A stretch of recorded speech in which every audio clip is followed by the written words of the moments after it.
Sud Radio, les débats de l'été, 10h-13h, Maxime Liédo. On rentre dans le vif du sujet désormais avec l'actualité en débat sur Sud Radio et nos invités qui sont désormais en studio. Erwan Barrio, bonjour.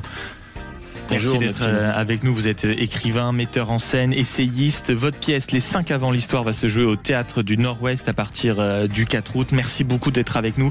Marie-Ève Malouine, bonjour. Bonjour. Vous êtes journaliste politique, éditorialiste à la Revue Politique et Parlementaire. Merci beaucoup d'être avec nous. Brice Sokol, bonjour. Bonjour. Politologue, essayiste et co-auteur avec Frédéric Dabi notamment de Parlons-nous tous la même langue. C'est aux éditions de l'Aube. Et nous sommes également avec le chef d'entreprise Benjamin Cauchy. Bonjour. Mais bonjour à tous. Merci à tous d'être avec nous dans ce studio Sud Radio pour décortiquer l'actualité du jour qui est riche notamment, on reviendra sur le harcèlement judiciaire dont semble être victime le Rassemblement National, c'est en tout cas ce que dit Jordan Bardella. Et il y a aussi, vous allez le voir, cette chose qu'on pourrait qualifier d'anecdotique mais qui ne l'est pas, la décision de l'Union Européenne de réduire les indemnisations en cas de retard d'avion. Aujourd'hui il y a des conditions qui ne sont pas non plus faciles, notamment quand on prend des conditions low cost, mais les 27 se sont accordés pour dire non, ça il faut absolument arrêter. On doit durcir les conditions d'accès à certaines indemnisations. Ça pourrait aller jusqu'à moins 60%. C'est un débat qui vous intéresse, auquel vous avez envie de participer. Ça tombe bien. Vous avez le 0826 300 300, le standard de Sud Radio. Le camarade Manu est déjà dans son fauteuil prêt à vous accueillir. Et puis vous avez également les réseaux sociaux avec les questions qui attendent vos commentaires, vos réponses, vos interrogations. Bref, votre participation. Avant cela, vos coups de cœur, évidemment votre coup de gueule, c'est la tradition de cette émission et je me tourne vers vous d'abord, Brice Sokol. Le coup de gueule sur la baisse drastique des budgets de la culture. Quel signal donne-t-on? Vous vous interrogez et c'est vrai que d'autres disent, à contrario, quand on cherche 40 milliards, c'est parfois dans la culture qu'il faut couper, mon cher Brice. Oui, c'est trop souvent, c'est trop facile de couper dans la culture. Il y a une étude qui est sortie là en termes de fonctionnement et d'investissement. Les collectivités, toutes collectivités confondues, aujourd'hui, c'est moins 30%. Alors on est au mois de juillet, c'est le temps des différents festivals, c'est le festival d'Avignon, mais d'autres festivals en France. Et moi j'ai beaucoup travaillé sur les sujets de fracture territoriale et je trouve que enlever des budgets à la culture, c'est donner un mauvais signe à un certain nombre de nos territoires qui sont déjà les oubliés en termes de services publics. La culture, ça crée du lien, ça crée de la fraternité, ça crée des rencontres. Et je trouve que c'est toujours facile de taper ce budget-là, qui est plutôt un budget qui, pour moi, de rassemblement, un budget festif, un budget où on a besoin de liens, et ça va continuer à accroître, je le crains, les fractures sociales entre ces grandes métropoles qui ont toujours les moyens de pouvoir agir et un certain nombre de nos territoires qui aujourd'hui ont un sentiment de déclin. Voilà. Donc la culture, c'est essentiel pour nous tous, pour nos enfants, pour nous, pour nos territoires. Pas accentuer ce sentiment parfois de déclassement, de délaissement avec un objet aussi important que la culture. Aussi important et aussi déterminant. Marie-Ève Malouine, journaliste politique, comment vous observez ça? Est-ce que vous faites partie des gens qui disent au bout d'un moment, oui, mais bon, on a 40 millions d'euros à faire pour le budget qui arrive dans quelques mois. S'il faut couper dans la culture, il faut le faire. Je crois que je présenterai pas les choses tout à fait comme ça. Je suis d'accord pour regretter qu'on considère que la culture peut faire partie des dépenses qu'on coupe. Mais je pense qu'il faut sortir de cette logique où dans tout budget, il y a ce qui augmente, c'est bien, ce qui baisse, c'est pas bien. Et donc, évidemment, tout était essentiel. Et je crois qu'il faut, au contraire, réorganiser. Quand on voit les subventions pour la culture qui sont données par l'État, ce sont des subventions qui n'ont aucun regard sur ce qui est fait. C'est juste... par les communes, elles décident de faire les spectacles, etc., qu'elles veulent, et c'est juste une subvention de l'État, une aide, les yeux fermés. Et si on privilégiait les milieux ruraux par rapport aux villes, on pourrait peut-être réorganiser les choses. Je pense qu'il faut au contraire réorganiser tout notre budget. Et donc, pas supprimer, mais réorganiser. Réorganiser et que ce soit plus efficace. Parce que donner des subventions et dire si on les baisse, ça veut dire qu'on sacrifie. Ouais. On n'y arrivera jamais. Je pense qu'il faut privilégier, hiérarchiser et regarder vraiment où on en a besoin ou pas. Ou moins. En parlant de culture, qu'en pense notre écrivain et metteur en scène autour de la table, Erwan Barrio? Est-ce que justement, vous, principalement concerné par ça, vous dites c'est une honte ou vous comprenez quand même l'état d'esprit? Disons que l'unique marqueur de gauche du macronisme, c'est-à-dire l'éducation et la culture, en prend un sacré coup. Après, il faut voir effectivement quelle culture était subventionnée. Il y a 3 écoles. Moi, celle que je préfère, c'est l'école d'Eugène Ionesco qui disait un ministère de la Culture devrait donner du papier et un crayon à tout le monde, c'est-à-dire les moyens de créer. Il y a l'acception plus de Malraux qui est de dire le ministère de la Culture va promouvoir les grandes humanités classiques et finalement les grands hommes de notre culture nationale. Et il y a la 3e acception qui est un peu celle malheureusement de l'oligarchie qui nous gouverne aujourd'hui, c'est de dire on va saupoudrer de subventions les amis, les copains et les coquins, etc. Dans une espèce de connivence. Et donc c'est la question, c'est pas tant plus ou moins de culture, c'est quelle culture on promeut. Et donc, moi, je serais plus partisan du ministère de la Culture à la Ionesco ou à la Malraux, mais pas à la Macron. Donner les outils, mais pas forcément subventionner tout et n'importe quoi. Ou alors promouvoir les grandes humanités ou les grands hommes et les grandes femmes de notre culture nationale. Qu'en pense celui aussi qui a un portefeuille à gérer, le chef d'entreprise Benjamin Cauchy? Comment observez-vous ces baisses de crédit du côté de la culture que dénonce Brice Sokol? Pour moi, c'est une bonne nouvelle. Alors, je l'ai provoqué un petit peu ce matin, mais quand on a 3500 milliards de dettes et qu'on a du mal à payer 2 Canadair, qu'on a du mal à embaucher dans les fonctions régaliennes de l'État, que sont la justice, la santé, la sécurité, même l'éducation, je pense qu'il y a des priorités, et pour le coup, malheureusement, la culture va être une victime de cette régulation budgétaire qui est impondérable. Et si on ne fait rien, ça sera encore pire demain. Donc, je mets juste en perspective. Et puis, je ferai un autre petit parallèle. Elle est un petit peu de polémique ce matin, ça fait du bien, Maxime. Mais bien sûr, c'est l'été, il faut échauffer les gens un peu. Absolument, il faut les réveiller. C'est l'été, il peut faire chaud, ça peut les endormir. Non, rapidement, sur le Festival d'Avignon, vous voyez qu'un syndicat demande à ce que la direction du Festival d'Avignon n'invite plus la ministre de la Culture. Donc, lorsque l'État, le contribuable, finance une très belle institution, qui est ce festival d'Avignon, et qu'en parallèle de cela, ils font des choix politiques et partisans, je me pose la question sur la pertinence et sur l'humanité des festivals. Voilà, donc je mets juste ça en point d'interrogation, mais il faudrait quand même qu'il y ait, comme dirais-je, 2 poids, 2 mesures, et lorsque des festivals crachent, entre guillemets, à la figure de ceux qui font un chèque, je pense qu'il y a une problématique, et malheureusement, ils se tirent une balle dans le pied, et ça peut porter une grande partie de la population à se dire que si on doit faire des coupes budgétaires, ça sera tout là-dessus. Mon cher Benjamin, vous semblez très en forme. Alors je vous en prie, gardez la parole pour votre coup de cœur, où vous nous dites en réalité vive le sport amateur, c'est ça? Absolument, vive le sport amateur. Dans l'esprit de réveiller nos auditeurs, c'est à vous. Ok, très bien. On a une actualité, Maxime, vous le savez bien, qui est très anxiogène entre les incendies, les agressions qui se répètent toute la journée. Eh bien, moi, j'avais envie de lancer un gros coup de cœur et un gros coup de chapeau à ces millions de Français qui, soit en étant enfants ou soit adultes, participent à la vie de la collectivité sans demander forcément des subventions, d'ailleurs, au travers du sport amateur. Et donc, moi, l'engagement pour les valeurs du sport, celles où on apprend aux enfants à travailler, à vivre en collectivité, à respecter des règles, à partager les valeurs de fair play, à avoir des parents qui, malgré leur journée longue, vont quand même s'engager bénévolement, avoir des coachs et des éducateurs sportifs qui, au-delà de leur obligation professionnelle, sont vraiment engagés humainement. Donc c'était vraiment un gros coup de clin d'œil depuis ma petite fenêtre de président de club de sport, de dire finalement, il y a encore beaucoup d'espoir dans notre pays, et on voit quand même qu'il y a une volonté d'engagement de la part des citoyens, et ça c'est très très bien. Maxime, vous doutez bien que si je ne profitais pas de l'antenne pour sensibiliser les chefs d'entreprise qui nous écoutent pour vouloir soutenir et sponsoriser le football club de Faennes, bien évidemment, ils seront les bienvenus, et je vous lance une perche, pourquoi pas un tournoi de foot Sud Radio. Mais bien sûr. Le problème, c'est qu'on a de vrais talents à Sud Radio, et je crains que très rapidement nous nous retrouvions à jouer en Ligue des Champions, mais ça voilà, je veux pas donner nom, mais c'est comme ça. Merci pour ce coup de cœur, et puis vous avez prononcé quelques mots. Le collectif, le parler vrai, l'important d'être ensemble, c'est aussi toutes les valeurs de Sud Radio, et vous avez bien choisi votre radio pour cet été. On se retrouve dans quelques instants pour la suite des coups de cœur et des coups de gueule, mais aussi pour évidemment débattre des grands débats de l'été qui reviennent dans une poignée de secondes. À tout de suite. Sud Radio. Parlons vrai. Sud Radio. Parlons vrai. Parlons vrai. Sud Radio, les débats de l'été, 10h-13h, Maxime Liédo. C'est la radio de l'élite, donc toujours en compagnie des meilleurs autour de la table. Erwan, oui, c'est humble comme intro. Erwan Barillo, écrivain, essayiste, metteur en scène. Votre pièce, Les 5 avant l'histoire, se jouera au Théâtre du Nord-Ouest à partir du 4 août.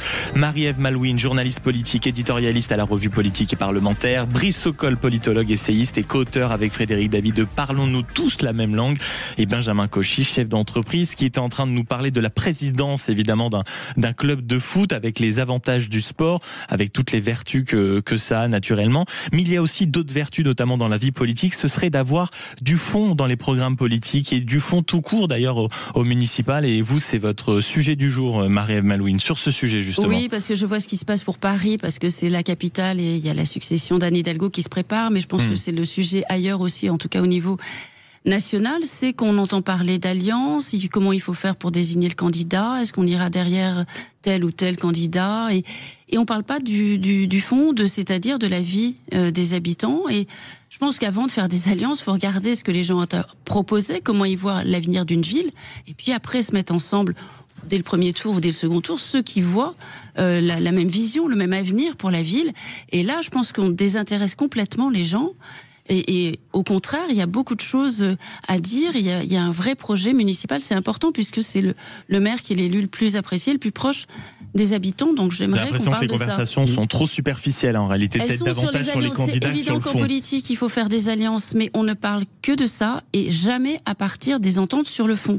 Que la gauche fasse des alliances de son côté, la droite et éventuellement les macronistes fassent des alliances, d'accord, mais sur quoi ? Si ce n'est pour gagner. Mais gagner en soi, ça sert à rien si on ne sait pas quoi faire après. Parlons des programmes et de la vie, justement, de ceux qui vont subir les décisions et la prochaine élection municipale. C'est ce que veut nous dire Marie-Ève Malouine. Vous êtes d'accord avec ça, vous, Benjamin Cauchy ? Oui, je suis On est trop sur la forme, pas assez sur le fond. Oui, c'est vrai que beaucoup de candidats sont en train de miser sur l'incarnation, en tout cas sont en train d'établir la première phase de campagne électorale, c'est celle de la notoriété. Donc aujourd'hui, le choix des hommes ou des femmes, et des femmes d'ailleurs, leur semble prédominant, mais je partage complètement l'analyse qui vient d'être portée, que si l'on souhaite incarner une vision, encore faut-il avoir un projet. Oui. Et aujourd'hui, dans beaucoup de communes, les enjeux climatiques, évidemment, sont extrêmement importants. On le voit nous dans le sud-ouest avec ces crises caniculaires qui reviennent régulièrement, les enjeux de sécurité également. Quand vous entendez Madame Panot la semaine dernière ou début de semaine nous dire qu'elle voulait supprimer la télésurveillance ou désarmer la police, il commence à y avoir des bribes de programmes, en tout cas peut-être plus idéologiques que programmatiques, mais quoi qu'il en soit, effectivement, mettons le projet avant les hommes. Je crois que ça redonnera peut-être un peu de gage et de noblesse à la politique, puisque finalement ça ressemble un peu à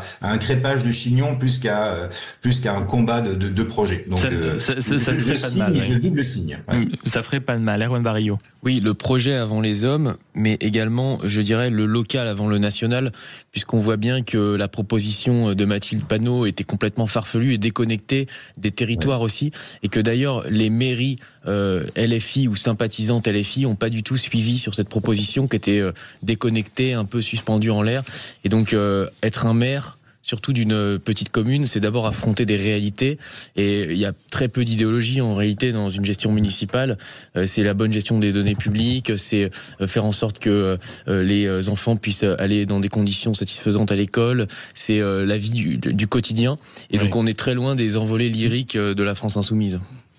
Et vous, Brice Sokol, justement sur ces sujets, un sentiment que je partage complètement, c'est qu'il faut faire attention à l'effet miroir, c'est-à-dire que jamais dans l'histoire de la Ve République, il y a eu une telle séparation entre la politique nationale et la politique locale. Exactement. La politique nationale, il y a la confiance en la parole publique n'est plus dans la politique nationale. Elle est dans la politique locale. Et on le voit bien en plus avec les sondages des maires. Le politique, on dit souvent à portée de claque, mais celui dans lequel on a le plus confiance. C'est le maire. 60% de popularité pour le maire. Aujourd'hui, et moi, tous les maires que je rencontre me disent, moi, surtout ne me parlez pas de politique nationale. Moi, ce qui m'intéresse, ce sont mes enjeux locaux. Je veux pas d'étiquette, que ce soit à droite ou à gauche. Et les thématiques, ils les ont comprises. Les thématiques, c'est d'abord l'insécurité et l'incivilité du quotidien. 2, le cadre de vie. Et 3, les services publics et la santé. Voilà les 3 grands thèmes qui, à mon avis, d'après les études d'opinion que l'on fait, vont émerger sur ces élections municipales. Mais encore une fois, oui, vous avez raison, ce sont des élections de proximité. Voilà, et les Français ne se trompent pas du tout entre le national, dans lequel ils n'ont plus du tout confiance. Et c'est vrai que le gouvernement, depuis 10 ans, ne donne pas à leur image une confiance extraordinaire. Et la confiance aujourd'hui, elle est dans la proximité. Notre maire, notre conseiller départemental, la confiance est là, proximité, parce que écoute et résultat. Et en plus des élections municipales qui sont peut-être beaucoup plus importantes que les précédentes, on voit à quel point la fonction, le métier, peut-être pas le métier, mais en tout cas l'incarnation, si mine de rien, le métier de maire est en danger. On en parlait encore en début de semaine ici autour de cette table et sur cette antenne. L'Assemblée nationale qui est obligée de se pencher sur la condition des élus en essayant d'augmenter leur salaire. On l'a vu avec des démissions records cette année, près de 6% des maires. Je crois que ça représente plus de 2100 édiles. Donc un vrai sujet, peut-être plus que les autres années encore, Marie-Ève Malouine. Oui, parce que la vocation de maire, c'est vraiment une vocation parce que ça prend énormément de temps. C'est beaucoup de responsabilités, y compris juridiques. Il y a la responsabilité morale quand on gère une commune, mais il y a aussi la responsabilité juridique. Donc ça demande des compétences et c'est peu payé par rapport au temps que ça demande. D'où le sujet de l'Assemblée nationale, en faisant peut-être mettre un petit billet au bout, comme ça, en plus dans l'enveloppe, parce que ça peut jouer. Il y a eu plusieurs lois pour essayer d'améliorer la condition des maires, qui en plus, alors c'est vrai que les gens aiment beaucoup leur maire, mais ils l'aiment beaucoup aussi parce qu'il est tout proche. Bah oui. Et que parfois, c'est lui qui reçoit les incivilités, les mécontentements et parfois des agressions violentes. Il y en a eu beaucoup trop, et il y en a beaucoup. C'est vrai qu'ils sont en train de travailler un fameux statut de l'élu, statut d'élu, ça fait 10 ans qu'on en parle, mais moi je voudrais bien souligner le rôle difficile des maires, parce que le maire est pris en étau aujourd'hui entre l'État, les politiques publiques de l'État, et ses exigences. C'est la zone tampon en permanence. Et les nouvelles exigences des citoyens, qui sont plus aujourd'hui on parlait tout à l'heure de l'associatif, mais qui sont quand même, l'associatif est important, évidemment, toujours, les gens continuent à s'engager, mais les maires me disent, attention, parce qu'on a aujourd'hui des gens qui sont très individualistes, voire communautaristes, et qui parfois consomment le service public. Voilà. Et c'est intéressant aussi l'évolution. Et donc ces maires sont pris. Consommer le service public. On consomme le service public. Voilà. C'est-à-dire qu'on s'engage moins dans l'associatif, alors qu'on devrait. C'est un espace extraordinaire, comme le disait Monsieur, l'associatif. Et donc le rôle du maire est de plus en plus compliqué, pris en étau entre l'État et des citoyens de plus en plus individualistes. Il est aussi compliqué parce qu'il y a de moins en moins de moyens. Et je voudrais rajouter une dimension par rapport à ce qui vient d'être dit, c'est la suppression de la taxe d'habitation, dont on a déjà beaucoup parlé par ailleurs, mais qui a grévé le budget de nombreuses petites communes. Et aujourd'hui, on est en train d'y revenir parce qu'on voit que ça ne peut pas fonctionner. Une commune qui n'est pas, on va dire, autosuffisante et dans laquelle les citoyens ne sont pas directement contributeurs aux efforts de la commune, ça ne peut pas fonctionner. Et donc, s'il y a un impôt qui est juste, c'est l'impôt local qui contribue directement aux associations, à la vie locale, etc. Et justement, vous avez la parole, gardez-la, parce qu'on parlait de l'élection municipale, il y a une autre élection dont on parle beaucoup plus lointaine, c'est l'élection présidentielle. Et vous dites, mon cher Erwan, et si l'INSEE venait de prédire les résultats de la prochaine élection présidentielle ? Oui, alors il y a plusieurs indicateurs dans cette étude de l'INSEE qui est sortie hier. On va pas parler de la baisse du désir d'enfant, on va pas parler du nombre de logements qui ne sont pas occupés.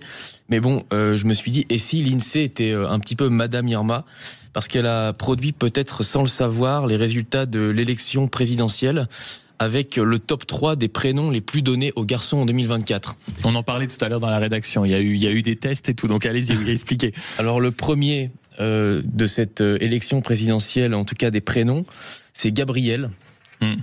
Voilà, donc je ne sais pas si un ancien Premier ministre s'y reconnaîtra.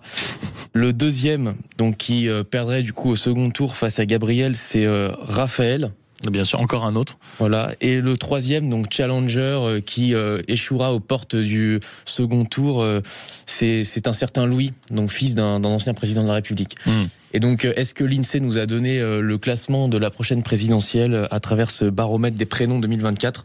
C'est ce qu'on découvrira dans 2 ans. Non, mais c'est amusant en effet de voir les tendances sur les prénoms. Ça a toujours été excessivement révélateur de la société. Il y avait eu énormément d'enquêtes, rappelez-vous, au moment des grandes séries américaines qui arrivaient en France avec l'arrivée des Kevin, des Jordan, et on voit à quel point parfois en effet les cultures et les influences se reflètent sur les prénoms.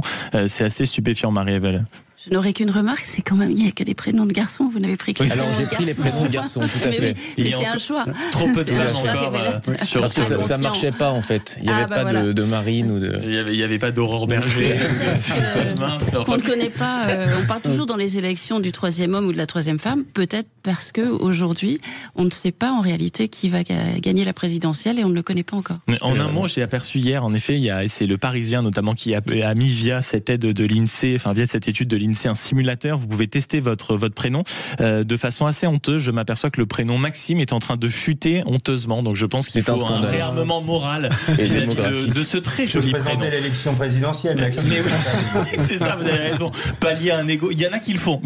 J'en suis pas arrivé là. J'essaye de m'en préserver. L'élection présidentielle, celui qui va devoir s'y préparer. En tout cas, c'est ce que lui a conseillé de faire Marine Le Pen, c'est Jordan Bardella. Et hier, il se trouve que il a publié un tweet pour dénoncer l'arrivée d'une vingtaine de policiers armés pour faire des perquisitions au siège du Rassemblement national. Il a dénoncé, je cite, un harcèlement, et toutes les troupes y sont allées sur les plateaux télé et sur les plateaux radio également. C'était le cas à cette antenne tout à l'heure. Est-ce que vous considérez qu'il y a un acharnement judiciaire contre le Rassemblement national? On se souvient de l'exécution provisoire concernant l'inéligibilité de Marine Le Pen. Et on parlerait également de ce petit sujet. L'islamo-gauchisme n'existe pas à l'université. C'est ce qu'assure le ministre de l'Enseignement supérieur. On va se poser la question et surtout on attend vos commentaires, réactions 0826 300 300 et les réseaux sociaux attendent également vos votes sur les différents sondages. Vous êtes bien sur Sud Radio, à tout de suite. Sud Radio. Sud Radio. Parlons vrai. Parlons vrai. Sud Radio. Parlons vrai. Sud Radio. Les débats de l'été, 10h-13h. Maxime Liédo. On va commencer à mettre les mains dans le cambouis de l'actualité avec le sujet que vous connaissez. La question vous est posée sur l'application Sud Radio, sur les réseaux sociaux.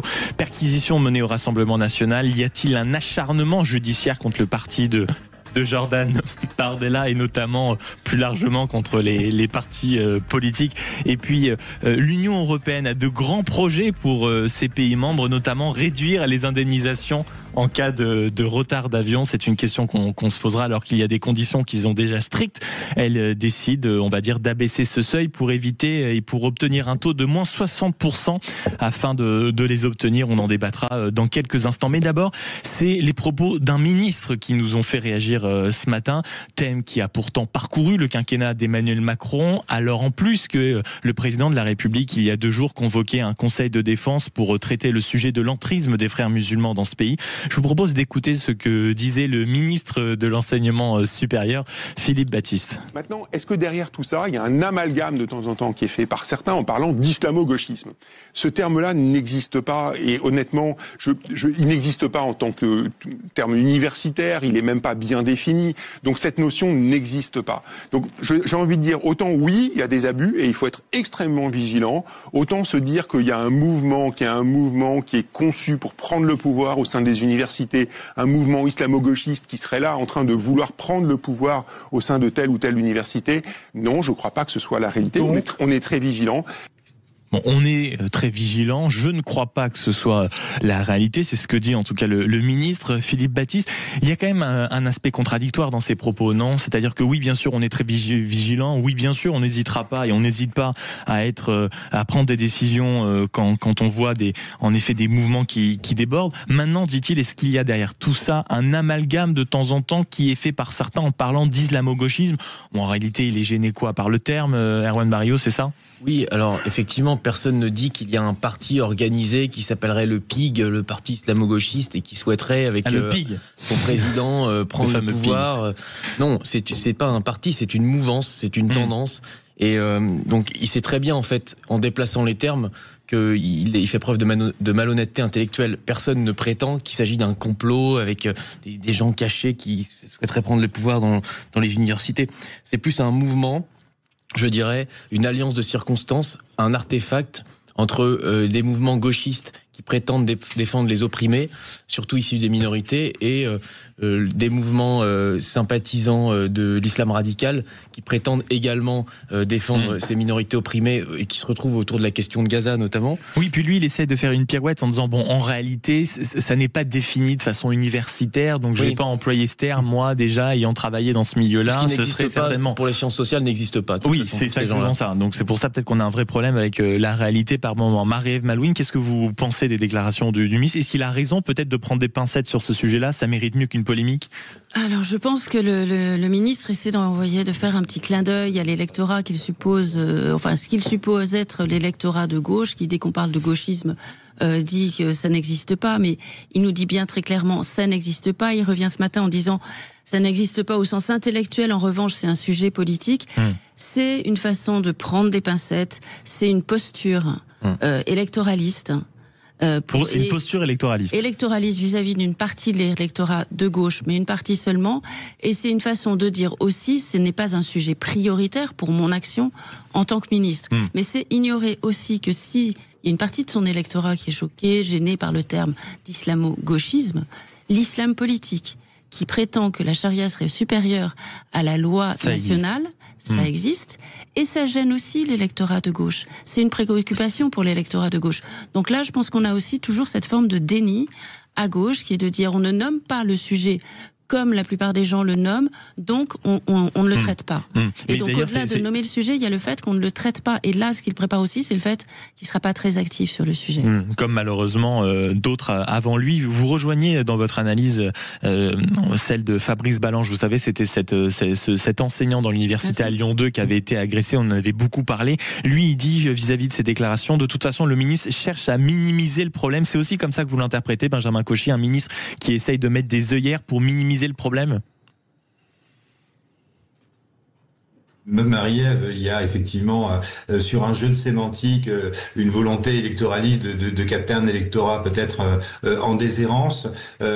L'islamo-gauchisme existe dans notre société, que ce soit dans les clubs de sport, que ce soit à l'université. Il est bien clair, et la note que le ministre de l'Intérieur, ministre d'État Bruno Retailleau avait rendue il y a quelques semaines de cela, exprime bien effectivement l'entrisme islamiste, y compris dans les universités. Donc c'est quand même encore une fois un côté schizophrénique entre ce que peut dire le ministre de l'enseignement supérieur et ce qu'a pu exposer le ministre de l'Intérieur. Moi je pense qu'il n'est pas à sa place et que pour moi c'est une erreur politique, et j'attends surtout de la part de François Bayrou, quand il sera libre de toute occupation, peut-être d'exprimer et de rappeler un petit peu le danger que l'islamo-gauchisme peut représenter non seulement au sein du corps professoral, mais aussi des enseignements sont distillés auprès des jeunes citoyens français.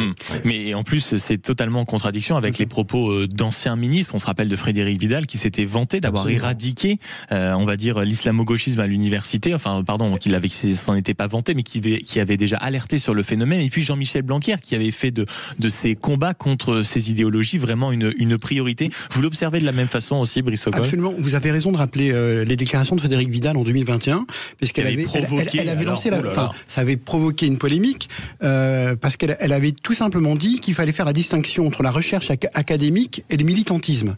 Et elle avait demandé au CNRS de travailler sur le sujet. Et la réponse du CNRS a été non, nous ne travaillerons pas sur le sujet parce qu'il n'y a pas de fondement scientifique à l'islamo-gauchisme.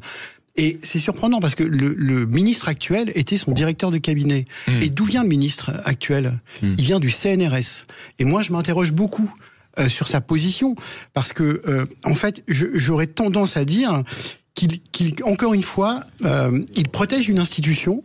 Il se protège. Bien sûr. Et excusez-moi, moi je parlerais même peut-être de conflit d'intérêts. C'est-à-dire quand il ne sera plus ministre, il va redevenir chercheur. Il ne veut surtout pas se froisser avec ses collègues. Je pense qu'il ne veut pas se froisser. Et je tiens aussi à souligner, et j'aimerais bien avoir l'avis d'Édouard Philippe sur le sujet, parce qu'il a été conseiller d'Édouard Philippe, ce monsieur. Et ce qui serait intéressant, on se rappelle les dernières déclarations d'Édouard Philippe sur le voile et l'islam politique. Sur ce sujet de l'islamo-gauchisme. Donc attention à ce conflit d'intérêts. Il vient du CNRS, il va repartir au CNRS, il a été directeur du cabinet de Mme Vidal. Donc tout ça, pour moi, est une confusion vision un peu des genres, intrigante. 0826 300 300 pour justement participer à cette conversation. Vous êtes peut-être enseignant en fac ou vous avez des enfants qui y sont. Vous êtes témoin d'un islamo-gauchisme que le ministre ne souhaite pas nommer. N'hésitez pas à nous appeler et c'est déjà le cas de Yamina. Bonjour Yamina. Oui, bonjour. Vous êtes merci enseignante. De me prendre à l'antenne. Mais merci beaucoup oui. de nous appeler, chère Yamina. Vous êtes enseignante à la fac. Et comment vous avez interprété et comment vous avez perçu ces propos du ministre qui nie l'islamo-gauchisme ? Oui, absolument. Donc, moi, je suis enseignante à la fac en région parisienne. Oui. Et grosse déception, grosse inquiétude aussi, parce que c'est un déni de réalité. Un déni de réalité. Bien sûr que c'est un déni de réalité. Il n'y a pas besoin, de discours de sémantique ou de définition. La définition, elle existe, mais c'est surtout des réalités vécues dans différentes universités. Est-ce que vous pouvez nous raconter, Yamina, justement ce que vous appelez les réalités que vous voyez certainement dans votre fac?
Sud Radio, les débats de l'été, 10h-13h, Maxime Liédo. Et c'est le sujet qui continue à nous animer, les propos du ministre de l'Enseignement sur l'existence de l'islamo-gauchisme qu'il ne voit pas. Pour lui, il n'y en a pas d'ailleurs une explication scientifique, une définition scientifique. C'est pourtant à rebours de ce qu'avaient dit ses prédécesseurs. On pense notamment à Jean-Michel Blanquer et à Frédéric Vidal qui avaient même commandé un rapport, rappelez-vous. Et puis surtout peut-être déjà un petit problème de timing quand on sait qu'en début de semaine, Emmanuel Emmanuel Macron, président de la République, convoquait un conseil de défense pour justement se préoccuper de l'entrisme des frères musulmans dans la société. Benjamin Cauchy, vous avez écouté notre auditrice tout à l'heure, Yamina, qui nous disait mais pardon, le ministre a visiblement des œillères parce que l'islamo-gauchisme, il est quotidien.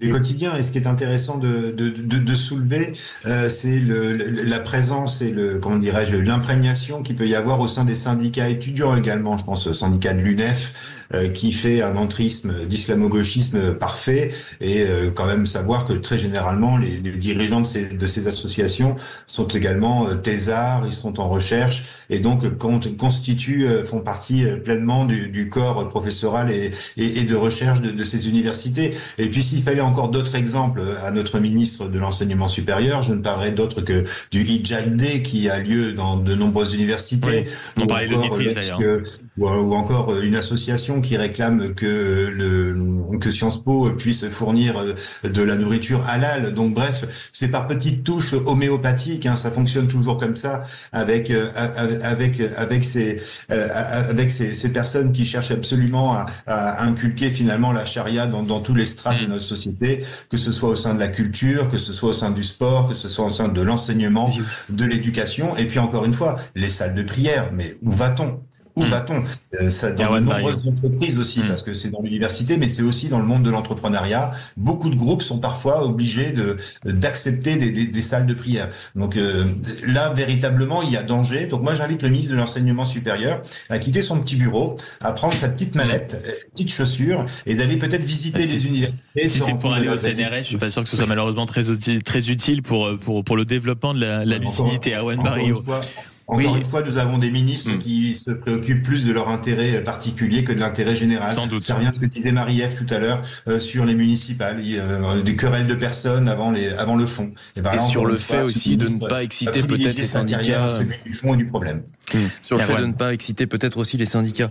Mais en fait, l'organisation, je le disais tout à l'heure, islamo-gauchiste n'existe pas car elle ne peut pas exister, puisqu'en fait elle existe en tant que négation, elle existe en tant que force de contestation de nos valeurs, de ce que nous sommes, et on sait très bien qu'il n'y a pas un pays dans le monde dans lequel les islamistes et les gauchistes peuvent gouverner ensemble, puisque ce sont des forces en fait centrifuges, et ils se réunissent là ponctuellement pour nier notre modèle, à la fois notre modèle républicain et en même temps notre modèle social d'intégration. Et je voudrais juste dire que dans tous les pays musulmans aujourd'hui où la charia est appliquée, le gauchisme est combattu. Et réciproquement, dans tous les exemples de pays communistes qu'on avait, c'était les religieux qui étaient combattus. Et donc, ce que je veux aussi préciser, c'est on parle beaucoup de l'Iran en ce moment.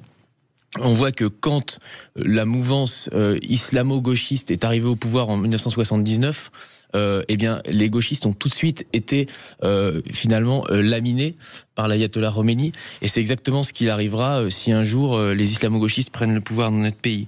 Oui, et puis surtout, pardon, sur la définition que vous donnez de l'islamo-gauchisme, certains professeurs, certaines personnes qui ont un pied réellement dans l'université, je pense à Pierre-Henri Tavoyot notamment, qui est maître de conférence à Sorbonne Université, président du collège de philosophie, qui répond au ministre ce matin dans le Figaro en disant pardon, mais l'islamo-gauchisme existe. Quand vous dites qu'il n'y a pas de définition, c'est faux, ça a été identifié, ça a été pensé notamment par Pierre-André Taguieff en donnant 3-4 points très précis pour définir ce sujet. Donc en plus, le ministre fait une double réalité et en réalité, si vous voulez, délivre un double mensonge qui n'est pas justifié. Marie-Ève. Ouais, il y a la négation, le déni de cette mouvance qui est répertoriée, qui a été identifiée, mais au-delà de ça, qui peut indigner et qui peut être contesté, il y a le fait que ça va dans le sens d'une inaction, parce qu'un ministre qui dit que ça n'existe pas, ça veut dire qu'il ne va rien faire, et donc il envoie un signal très fort pour dire continuez.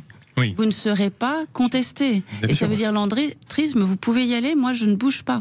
Et c'est ça qui est encore plus grave. C'est presque un appel de phare en réalité, en disant écoutez, déjà toutes les tentations, ce n'est pas quelque chose que je peux retrouver. L'entrisme, on sait comment il fonctionne, donc c'est par petites touches, pour tester à chaque fois. Hein. C'est un test à chaque fois. Le hijab D, ça passe. Bon, la prochaine fois, on ira un peu plus loin. Le ministre dit que de toute façon, c'est la responsabilité de ces universités ou des départements d'universités qui sont très politisés. C'est comme ça, lui, qu'il observe les choses, en tout cas. Oui, mais politiser, ça ne veut pas dire aller à l'inverse des lois républicaines. Et là aussi, on rejoint le sujet de la culture, puisque s'il y a le principe de la laïcité en France, il a une histoire et il fait partie de notre culture générale. Il n'y a pas de salle de prière parce que on est dans un État laïque.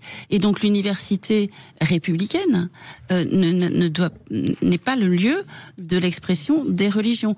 Donc tout ça, c'est beaucoup de choses que le ministre oublie, mais c'est surtout une façon de théoriser et de justifier son inaction. Et ça va bien être entendu par les islamo-gauchistes. Et pour amplifier ce que vous dites, en fait, moi, ce qui est vraiment très révélateur, c'est depuis 10 ans, on a une succession de ministres et des ministres de l'enseignement supérieur, avec à chaque fois des positions différentes.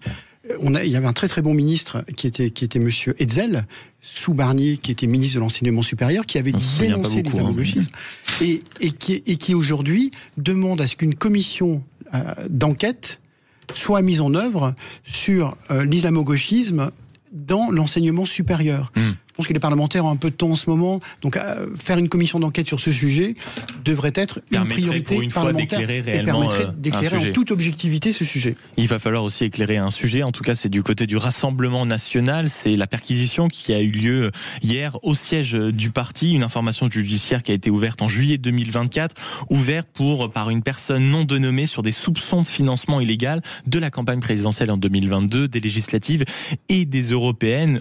En plus, évidemment, en tout cas des prétendus détournements de subventions par le Parlement européen qui ont été aussi mis sur le devant de la scène en début de semaine. Et évidemment, en tout cas l'essentiel du parti politique de Sébastien Chenu, en passant par Jordan Bardella et Jean-Philippe Tanguy, dénonce un acharnement. Sébastien Chenu explique toute cette manipulation et d'effrayer les prêteurs. Jordan Bardella dit que c'est pour déstabiliser le RN. Et écoutez Edwige Diaz, qui était au micro de Sud Radio, interrogé par Benjamin Glès, c'était ce matin sur Sud Radio.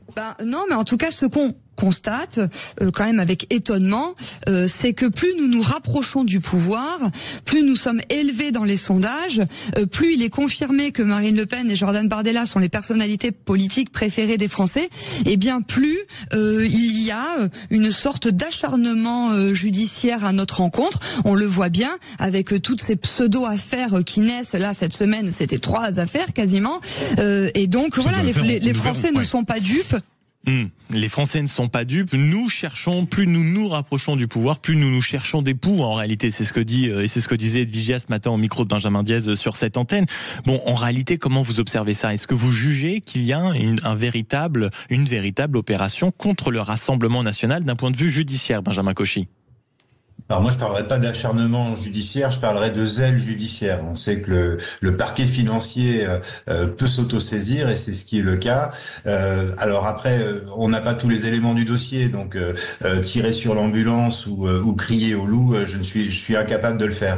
Ce qui est certain, c'est quand on parle de financement des partis politiques, et c'est là pour moi le nœud gordien de cette histoire, c'est qu'effectivement le Rassemblement National n'a malheureusement pas accès, comme les autres partis politiques, à un financement auprès des établissements bancaires, et qu'une solution parfaitement légale que j'ai moi-même vécue dans une ancienne vie où je faisais un petit peu de politique, et effectivement les prêts de particuliers permettent aux partis politiques de pouvoir lever des fonds qui sont bien évidemment remboursés au terme et après la validation des comptes de campagne. Donc c'est quelque chose qui est parfaitement légal.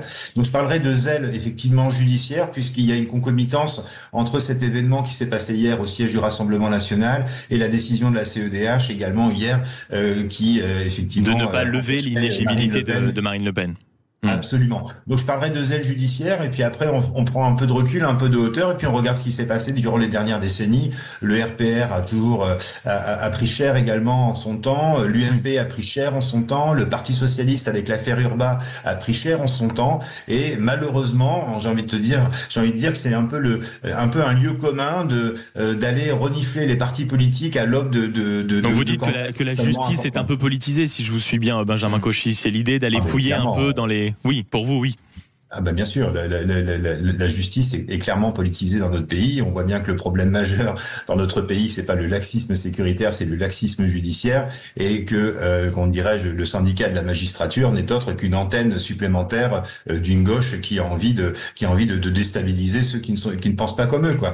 Donc clairement, oui, évidemment, la justice est politisée. Maintenant, si le Rassemblement national n'a rien à se reprocher, ben moi j'ai envie de dire tant mieux, et j'invite les autres partis à être aussi, comment dirais-je, vigilants sur le respect des règles. Et puis dernière anecdote, là c'est plutôt le chef d'entreprise qui parle. Je peux vous assurer que moi dans mon métier, on a intérêt à être au carré dans tout ce qui est conformité. Oui, ça c'est sûr. Donc, j'ai envie de dire aux partis politiques, moins de community manager et plus de risque manager. Erwan Barillot. Oui, le problème c'est que, mon cher Benjamin Cauchy, c'est pas aux partis politiques de définir s'ils sont ou non irréprochables, c'est au système de dire quel parti politique est irréprochable ou pas, et c'est exactement ce que le système est en train de faire. Et je rappelle quand même que c'est incomparable avec les cas de l'UMP et du PS, dont les centres de financement étaient directement abondés par des dictatures africaines. On parlait de dizaines de millions à l'époque. Là, ça n'a rien à voir. C'est juste un parti politique qui est assez modeste de taille, et pourtant qui est le premier parti d'opposition en France. Et moi, ce qui me fait le plus peur, c'est de voir l'ingérence dont la France s'est rendue coupable. Je pense notamment en Roumanie. Je pense aux révélations de Pavel Durov, notamment. Et moi, ce qui me fait le plus peur aujourd'hui, c'est qu'on soit en train de glisser lentement vers un scénario un peu à la roumaine, où le principal candidat d'opposition, même si évidemment Marine Le Pen... ils avaient refait l'élection présidentielle. Exactement. Et donc même si évidemment... À cause d'ingérence, justement, notamment russe sur TikTok, parce que le candidat avait réussi à émerger de façon très puissante sur ce réseau social. Et les ingérences, en tout cas, qui ont été démontrées, venaient plutôt du côté de la France.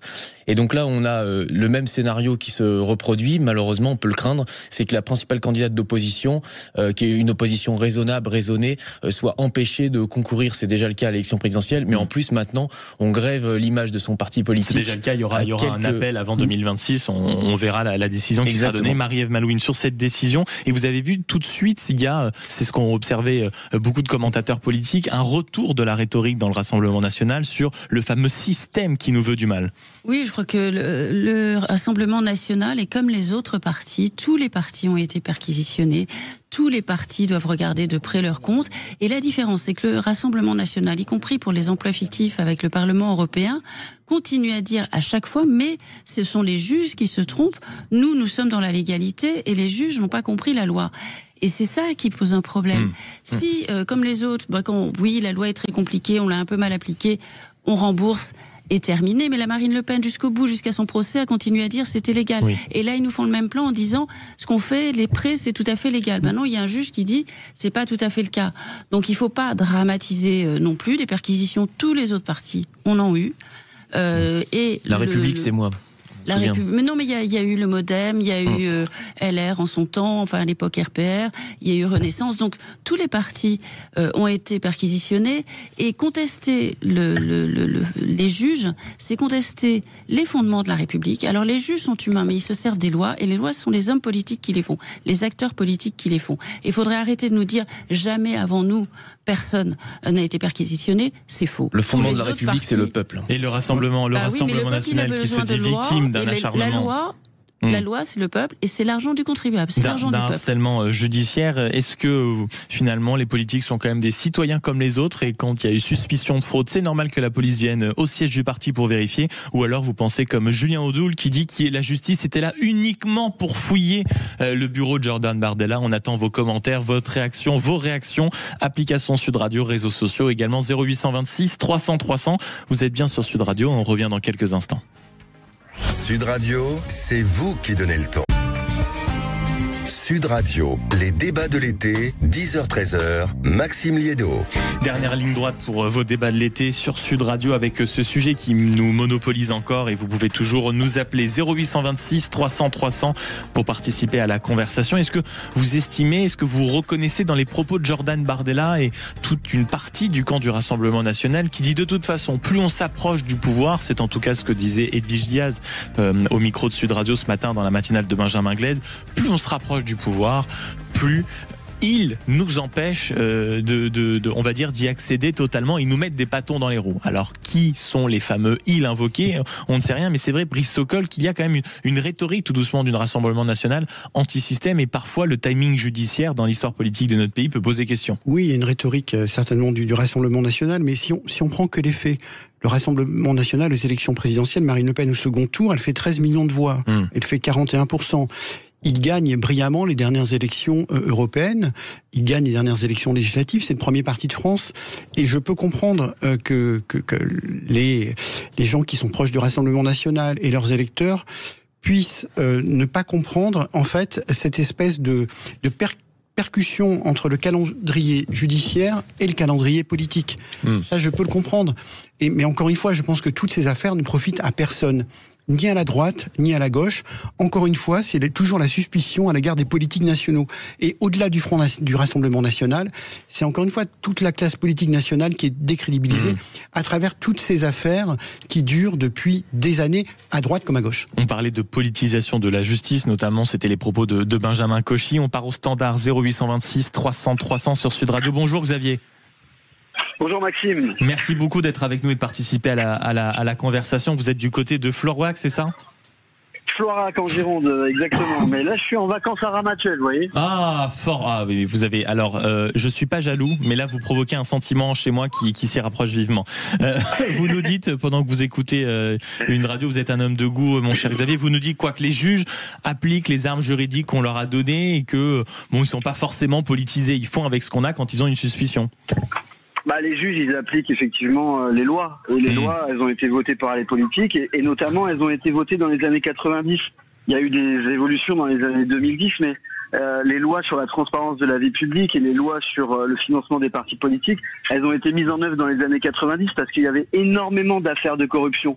Que ce soit à gauche comme à droite d'ailleurs, hein. Il y a pas de là tout le monde est pareil parce que effectivement le pouvoir corrompt, le pouvoir attire et les gens qui veulent s'accaparer le pouvoir, bah, parfois ils sont prêts à tout pour y arriver. Hein, la fin justifie les moyens pour certains. Donc ils fraudent et ces lois, elles sont mises en œuvre pour faire en sorte que nos hommes politiques soient honnêtes, appliquent les lois et soient responsables. Oui. Parce vous êtes de l'école, Xavier, qui dit quand il y a des lois, nous, citoyens normaux, on va dire quand il y a des lois, elles s'appliquent à nous, pas de raison que le politique en soit exempté.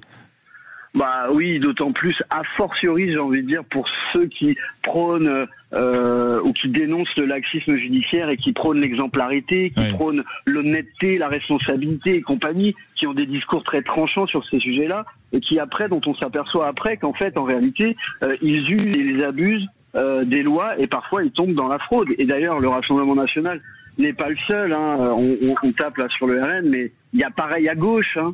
Je veux dire, moi, je suis pas en train de dire c'est que le RN, que les gens de droite qui fraudent. Non, non, à gauche aussi, c'est le pouvoir qui corrompt. Et ça, on le sait depuis 2000 ans. Les philosophes grecs nous l'ont déjà dit, expliqué, explicité. Nous, ce qu'on doit faire, je pense, pour notre pays et pour les sociétés démocratiques en général, c'est essayer d'élaborer des structures qui permettent, qui fassent en sorte que le pouvoir ne corrompt pas les hommes et que les hommes ne soient pas corrompus par le pouvoir. Or, c'est le cas aujourd'hui. Merci beaucoup, Xavier, de nous avoir appelé. Profitez surtout de vos vacances à Ramatuelle où vous avez la chance d'écouter Sud Radio de façon absolument parfaite. Oui, merci beaucoup. On capte super bien à Ramatuelle, il y a le DAB+, c'est parfait. Hein. Mais vous êtes un auditeur exemplaire. Merci beaucoup, mon cher Xavier. Profitez de Ramatuelle. À très bientôt, 0826 300 300. Dans ce que dit Xavier, Erwan Barillot, tout n'est pas totalement faux en disant au bout d'un moment on peut pas être anti-système judiciaire, anti-vieux parti politique, anti-vieille méthode et pourtant ne pas subir au bout d'un moment quand il y a des suspicions les mêmes règles que tout le monde. Oui, enfin quand Xavier a dit la fameuse antienne, le pouvoir corrompt, on avait l'impression que le RN bâtissait des châteaux avec l'argent du contribuable, etc. Non, pas du tout. Il n'y a pas d'enrichissement personnel. C'est aussi l'argent du contribuable, peu importe. C'est une histoire d'acception de la définition de l'assistant parlementaire. Voilà, les assistants parlementaires travaillaient pour le parti et pas pour... Non, mais là, c'est pas ça, c'est sur la méthode, c'est vrai, peut-être d'avoir un peu de laxisme, enfin, mais même sur ça, pardon, que tous les partis politiques, pendant un temps au Parlement européen, se soient débrouillés, peut-être, mais ils avaient des comportements qui n'étaient pas dans le cadre, donc ça se défend devant un tribunal, et on verra ce que donnera l'appel, mais on peut pas en permanence s'exempter des règles qu'on exhorte pourtant la plupart des Français d'appliquer. Marie-Ève Malouine, sur ce sujet, justement, sur ce que vient de dire Xavier et Erwan, en disant, bon, après tout, peut-être que certains politiques, ils ont fait avec ce qu'ils avaient parfois, quitte à transgresser. Ah non, les politiques, ils doivent être exemplaires parce que le Rassemblement national, comme les autres, ils concourent. Ça n'a pas été démontré qu'ils n'étaient pas exemplaires, je suis désolé. On verra au bout d'un moment avec l'appel. Il y a une première condamnation. Et il faut regarder le dossier, puisque maintenant tout est transparent. Donc on peut regarder le dossier. Il y a des traces dans le dossier, il y a des preuves, il y a des mails. Mais il y a des négligences, mais de là à priver 12 millions de personnes d'un débouché électoral. Le RN n'a pas plaidé la négligence. Il a dit que ce qu'il a fait était tout à fait légal. Ce qu'il faut, un juge vous dit, la loi, si on considère qu'on connaît mieux la loi que le juge, on remet en cause tout l'équilibre de la société. Et de la part d'un parti qui concourt justement à la présidence de la République, qui va devoir gérer tout l'argent public du pays et de l'État, c'est un sujet. Et donc, c'est mis devant la place publique et je trouve que la réaction du Rassemblement national n'est pas la bonne. Il dirait, on n'a rien à se reprocher, le juge nous ennuie parce qu'on va gagner le pouvoir, mais vous verrez qu'à la fin, on sera exempté, ce serait une autre défense. Brice Sokol, le mot de la fin sur ce sujet. Le mot de la fin. Moi, je m'interroge, si on prend un peu de recul, c'est la conséquence de toutes ces décisions judiciaires. Je ne parle pas du fond sur notre vie politique et démocratique. Regardez les prochaines élections présidentielles. Vous avez 3 candidats qui sont touchés par des affaires. Vous avez Édouard Philippe, le parquet national financier, a ouvert une enquête sur un sujet au Havre. Vous avez LFI, Monsieur Mélenchon, depuis 2017, l'OLAF a ouvert une enquête sur les assistants parlementaires également. Vous avez eu François Bayrou et vous avez de nouveau le Rassemblement national. Donc, au-delà des règles évidemment juridiques et de l'état de droit français, on peut s'interroger en prenant un peu de recul sur les conséquences que ces décisions. Et encore une fois, c'est le législateur. Je suis d'accord avec vous, qui doit légiférer, mais les conséquences de ces décisions judiciaires sur notre avenir politique collectif. C'est au peuple de se pencher. Merci beaucoup, Brice Sokol, d'avoir été avec nous, politologue, essayiste et co-auteur avec Frédéric Dabi de Parlons-nous tous la même langue. Benjamin Cauchy, également chef d'entreprise et qui est depuis très récemment président d'un club de football. Mes félicitations encore. Marie-Ève Malouine, journaliste politique, éditorialiste à la revue politique et parlementaire, et Erwan Barillot, je rappelle, metteur en scène, écrivain, essayiste. Votre dernière pièce, Les 5 avant l'histoire, va commencer à se jouer à partir du 4 août au Théâtre du Nord-Ouest. Merci beaucoup d'avoir été avec nous. Vous êtes bien sur Sud Radio dans un instant pour accompagner votre déjeuner, l'actu chaude notamment. Alors j'espère que ça ne va pas vous couper l'appétit, mais rappelez-vous dans l'Aisne cette histoire de contamination de la viande. On est à 32 cas détectés. Figurez-vous qu'il y a un avocat qui a décidé d'attaquer l'État sur ce sujet. On sera avec lui dans quelques instants. Et puis à partir de 12h30, un chiffre qui donne un peu le tournis, il faut le dire, 211 milliards. Ce serait le montant absolument insupportable que l'État distribuerait aux entreprises. On en discutera avec le sénateur qui est en charge de ce rapport et qui a été responsable de ces commissions. Il sera avec nous, le sénateur communiste Fabien Leguet. On se retrouve dans quelques instants. À tout de suite. Sud Radio. Sud Radio. Parlons vrai. Parlons vrai. Sud Radio. Parlons vrai.